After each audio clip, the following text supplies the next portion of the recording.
आज तुलसी माता के एक वृद्ध ब्राह्मण की कथा सुनेंगे। एक वृद्ध ब्राह्मण था, वह रोजाना तुलसी माता की पूजा करता और उनसे कहता, तुलसी माता मेरे घर में आनंद करना। तुलसी माता ने सोचा कि यह ब्राह्मण जो है बहुत ही सीधा साधा और सरल है और प्रतिदिन मेरी पूजा करता है, तो मुझे इसके लिए कुछ न कुछ करना चाहिए। अब तुलसी महारानी जो है एक कन्या का रूप लेकर के बैठ गई और ब्राह्मण से बोली कि ब्राह्मण, मैं तेरे घर आना चाहती हूँ। ब्राह्मण सोचने लगा, मेरे पहले से ही 6 लड़कियां हैं और 7वीं ये घर चली जाएगी तो मैं कैसे करूँगा, कैसे मैं जीवन यापन करूँगा, कैसे इन 6 लड़कियों के साथ में 7वीं लड़की का विवाह करूँगा।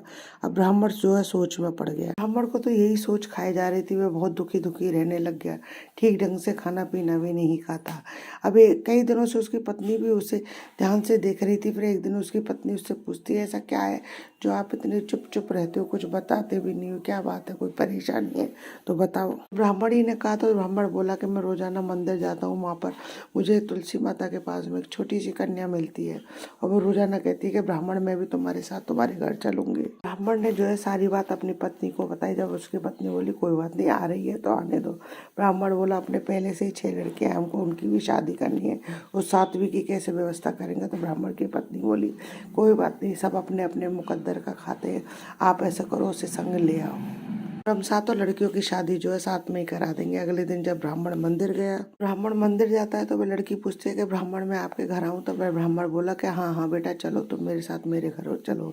अब वह तुलसी माता को जो है अपने घर में एक छोटी कन्या के रूप में लेकर के आता है। ब्राह्मण जब तुलसी माता रूपी उस छोटी कन्या को अपने घर में लेकर के आया तो ब्राह्मण के घर में तो वारे न्यारे हो गए। उसके घर में सर्व सुख हो गए, लक्ष्मी का भंडार भर गए, आनंद ही आनंद हो गया उसके घर में। ऐसे करके बहुत दिन बीतने लगे। अब ब्राह्मण धीरे धीरे करके अपनी कन्याओं के लिए सुयोग्य वर की तलाश के लिए जाने लगा। तब वह लड़की बोली, लिए तो तुम मंदिर में जाकर शालिग्राम जी से बोल देना कि वह बारात लेकर के आए और अपनी 6 पुत्रियों के लिए जो अपने अनुसार सुयोग्य वर देख लेना आप। तुलसी माता की कृपा से ब्राह्मण की 6 पुत्रियों के लिए खूब सारा धन धान्य जेवर वस्त्राभूषण सारी चीजें हो गई। तुलसी माता की कृपा से ब्राह्मण की 6 पुत्रियों के बहुत अच्छे से शादी हो गई और खूब अच्छे कुलीन घरों में उसकी बेटियां गई। हे तुलसी माता, जैसे ब्राह्मण के घर में टूटी ऐसे सभी के घर में टूटना, जैसे सबके घर में अंधन, ब्राह्मण के घर में अंधन, लक्ष्मी के भंडार भरे, ऐसे सबके घरों में भंडार भरना। कथा अधूरी हो तो पूरी करना, पूरी हो तो मान करना।